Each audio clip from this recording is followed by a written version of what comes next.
You are late. Hindi ako late. Ang usapan natin, 5:30 p.m. Of course not. 5 p.m. ang sabi ko at 8:30 na! So, you look like me? I'm a liar? I'm a liar? Masabi? Anong amalayo na pinagsasabi mo? Ano problema mo? Ate, you shut up! Ako, meron akong pinag-aralang tao. Ang sama-sama mo sa akin. I'm just returning the favor. Anong ate? Ikaw ang ate ko at amo ako dito. Hindi ako lady guard, kaya tantanan mo nga ako. Mag-usap na tayo na matino. Ikaw? Makikipag-usap ng matino?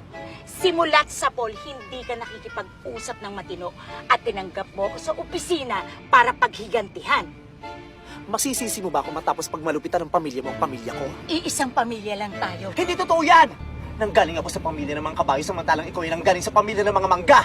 Iisang pamilya. Sabihin mo yan sa nanay mong presidente ng mga aswang! Walang presidente ng mga aswang ko. Ang nanay mo ay presidente ng mga babarang kabet! Kundi dahil sa'yo, hindi naging baldado ang nanay ko! Bakit? Ako ba ang tumulak? Kung sinakluluhan mo siya, edi sana nakahawak siya sa baba mo, hindi siya nalumpo!